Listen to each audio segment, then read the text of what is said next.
Welcome friends. In our first two lectures on an astrologer's day, we have seen about the appearance of the astrologer as well as about the workplace of the astrologer and then the style of an astrologer about his working. And now today in the third part of this lesson an astrologer's day, we are going to see about the meeting of a stranger and astrologer and the events takes place. The nuts vendor blew out his flare and rose to go home.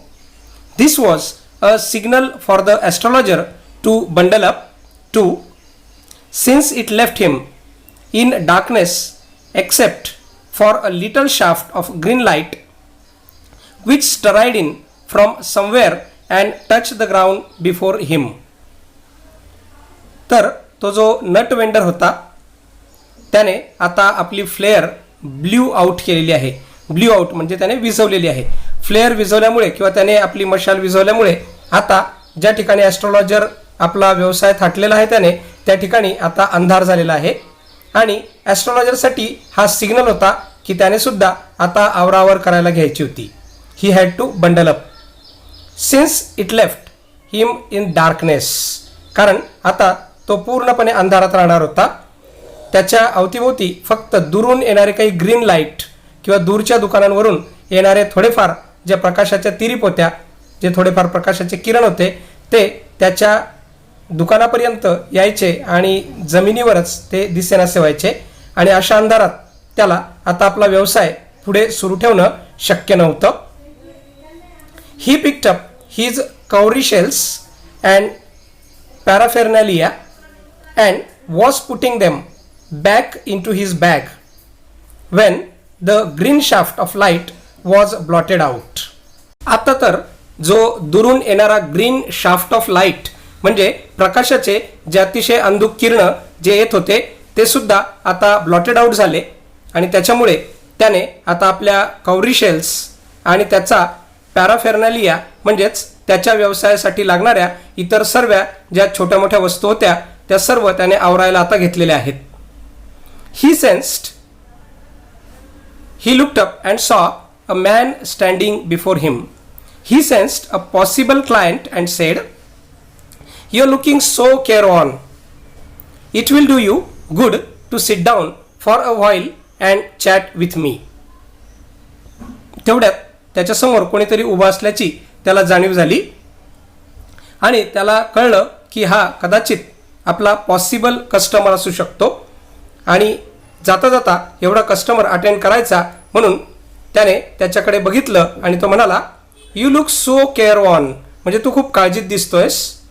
तू जर माझ्याजवळ बसला आणि माझ्याशी थोडंसं बोललास तर कदाचित मी तुझी समस्या दूर करू शकतो. The other grumbled some reply vaguely. समोरचा काहीतरी कुरकुरत्या स्वरात किंवा तक्रारीच्या स्वरूपात काहीतरी निरर्थक शब्द बडबडला. The astrologer pressed his invitation, whereupon the other thrust his palm under his nose, saying, "You call yourself an astrologer?" The astrologer felt challenged and said, tilting the other's palm towards the green shaft of light, "Yours is a nature." "Oh, stop that," the other said. "Tell me something worthwhile." Our friend felt piqued.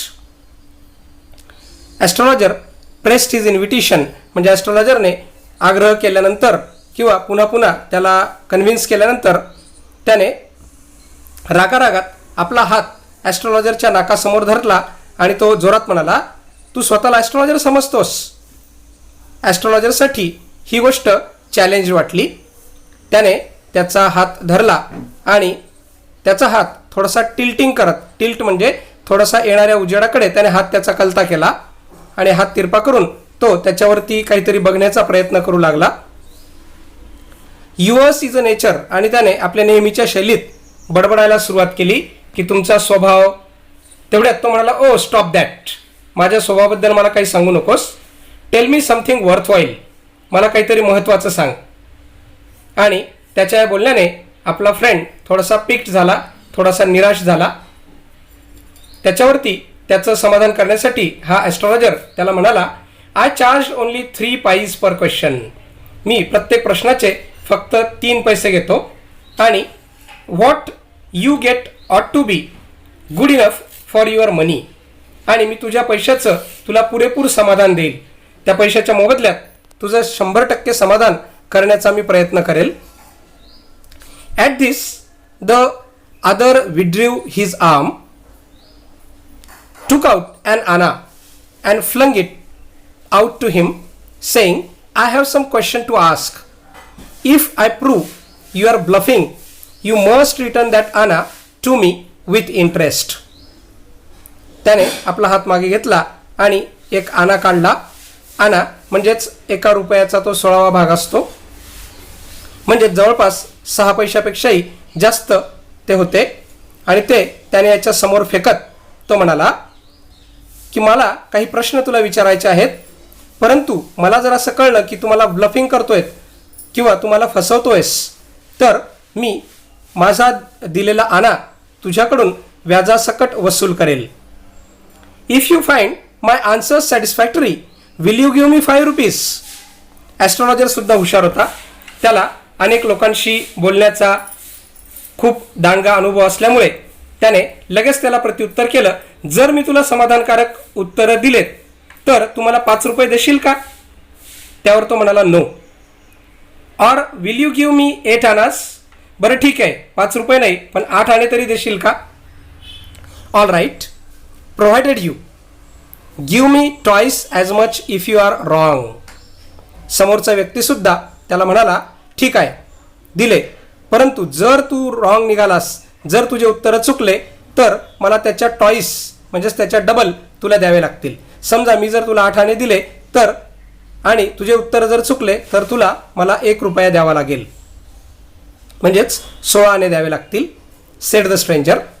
The pact was accepted after a little further argument.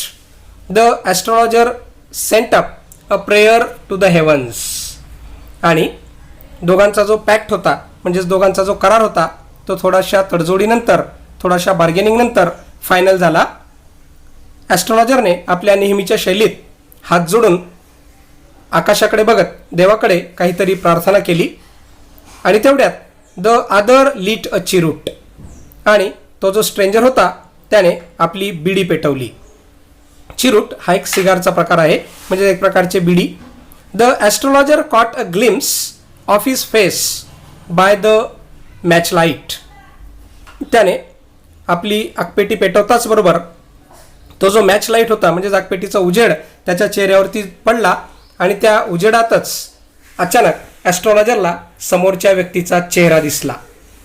There was a pause as cars hooted on the road. Jutka drivers swore at their horses and the babble of the crowd agitated the semi darkness of the park. जसा त्याचा चेहरा ॲस्ट्रॉलॉजरने बघितला तेवढ्यात astrologer अगदी सुन्न झाला. जणू काही सभोवतालचा जो काही गोंगाट होता म्हणजेच कार्सचा मोठमोठ्याने हुटेड साऊंड, कारच्या हॉर्नचा आवाज, जे झुटका ड्रायव्हर म्हणजेच घोडागाडीचे ड्रायव्हर आपल्या घोड्यांना ओरडून शिव्या देत होते तो आवाज, त्याच्यानंतर आजूबाजूचा जो क्राऊड होता, आजूबाजूचा गोंधळ होता, त्यांचा बॅबलिंग साऊंड म्हणजेच त्यांचा जो गोंगाट होता तो गोंगाट, जो ती सेमी डार्कनेस म्हणजेच पार्कमधला तो अर्धवट अंधार चिरत होता, तो सगळा आवाज अचानक पॉज झाल्यासारखा, म्हणजे जसं एखाद्या चित्रपटात दाखवलं जातं किंवा जैसे फिल्मों में होता है त्या पद्धतीने सर्व परिसर अगदी स्तब्ध झाल्यासारखा त्या ॲस्ट्रॉलॉजरला जाणवला. The other sat down sucking his cheroot puffing up sat there ruthlessly. तो समोरचा व्यक्ती आता ॲस्ट्रॉलॉजरच्या समोर खाली बसलेला होता आणि आपलं चिरूट सकिंग करत, आपली बिडी ओढत आणि आपला त्या बिडीतून धूर पफिंग आउट करत म्हणजेच धूर फेकत तो अतिशय रुथलेसली म्हणजे निर्दयीपणे याच्या समोर आता ठाण मांडून बसलेला आहे. The astrologer felt very uncomfortable परंतु ॲस्ट्रॉलॉजरला अतिशय अनकम्फर्टेबल वाटतंय, अतिशय तो उद्विग्न झालेला आहे किंवा त्याची मानसिक अवस्था अतिशय डळमळीत झालेली आहे. Here take your anna back. I am not use to such challenges. It is late for me today. Astrologer घाबरलेला असल्यामुळे तो त्याला म्हणतोय, हा तुझा आणा आता परत घे आणि मला अशा चॅलेंजेसची सवय नाही. मला घरी जाण्यासाठी खूप लेट होतोय, वेळ होतोय, त्यामुळे तू तुझा आणा परत घे आणि तू इथून निघून जा. He made preparations to bundle up. आणि त्याने आपली आवरावर सुरू केली आणि बंडल अप करण्यासाठी तो प्रिपरेशन्स करायला लागला. The other held his wrist and said, "You can't get out it now." त्याच्यावरती तो समोरचा व्यक्ती ॲस्ट्रॉलॉजरचा हात धरून त्याला खाली बसवत म्हणाला, आता तू अर्ध्यातून हे चॅलेंज सोडू शकत नाही. You drag me in while I was passing. खरं तर मी तर माझ्या रस्त्याने जात होतो, पण तूच मला आत ओढलेला आहे, त्यामुळे आता हे चॅलेंज तुला पूर्ण करावं लागेल. The astrologer शिवर्ड in his grip and his voice shook and become faint. Astrologer आता शिवर करत होता, थरथरत होता, कारण त्या समोरच्या व्यक्तीने आता याचा हात त्याच्यावरती आपली ग्रीप पक्की केलेली होती आणि आता ॲस्ट्रॉलॉजरचा व्हॉइस म्हणजेच आवाज आता शुक करत होता, थरथरत होता आणि त्याचा आवाज अतिशय मंद मंद होत गेला. Leave me today, I will speak to you tomorrow. आज मला जाऊ दे, मी उद्या तुझ्याशी बोलेल. The other thrust his palm in his face and said. परंतु समोरच्याने याच्या चेहऱ्यासमोर आपला तळहात धरला आणि म्हणाला, challenge is challenge. Go on. The astrologer proceeded with his throat drying up. There is a woman. त्याच्यावरती समोरचा म्हणाला, चॅलेंज इज चॅलेंज आणि चॅलेंज तुला आता स्वीकारावंच लागेल. गो ऑन, सांगायला सुरुवात कर. तेवढ्यात ॲस्ट्रॉलॉजरने आपला घसा, आपला सुकणारा घसा थोडासा क्लिअर अप करत बोलायला सुरुवात केली की तुझ्या जीवनात एक स्त्री आहे. Stop, sed the other, I don't want all that. Shall I succeed in my present search or not. Stop, मला दुसरं काहीही सांगू नकोस, फक्त माझ्या एका प्रश्नाचं उत्तर दे. मला हेच माहिती करून घ्यायचं आहे की मी आता ज्याला शोधतोय तो सापडेल की नाही. Answer this and go. मला फक्त एवढ्याच प्रश्नाचं उत्तर दे आणि तू इथून निघ. Otherwise I will not let you go till you disgorge all your coins. नाहीतर तुझे सगळे पैसे मी काढून घेतल्याशिवाय तुला इथून जाऊ देणार नाही. The astrologer muttered a few incantations and replied. ॲस्ट्रॉलॉजरने आपले डोळे बंद केले आणि काहीतरी मंत्र मनातल्या मनात तो म्हटला, जी त्याच्या बिझनेसची एक स्टाईल होती. All right, I will speak. ठीक आहे, मी बोलतो. But you will give me a rupee if what I say is convincing. परंतु जर मी तुला जे सांगतोय ते जर कन्व्हिन्सिंग असलं, त्याच्याने जर तुझं समाधान झालं, तर तुला मला 1 रुपया द्यावा लागेल. ॲस्ट्रॉलॉजरला असं वाटलं कदाचित हा 1 रुपये देण्याच्या धाकाने नाही म्हणेल आणि इथून निघून जाईल. परंतु समोरच्याने after a good deal of haggling, थोडंसं हँगलिंग केल्यानंतर, थोडीशी बार्गेनिंग केल्यानंतर, द अदर ॲग्रीड. समोरचा 1 रुपया देण्यासाठी सुद्धा आता तयार झाला. त्या स्ट्रेंजरला म्हणजेच अनोळखी व्यक्तीला बघितल्याबरोबर, म्हणजेच त्याचा चेहरा बघितल्याबरोबर ॲस्ट्रॉलॉजर एवढा का घाबरला? ॲस्ट्रॉलॉजरच्या मनात नेमके कोणते विचार असे होते की ज्यामुळे त्याला एवढी भीती वाटत होती?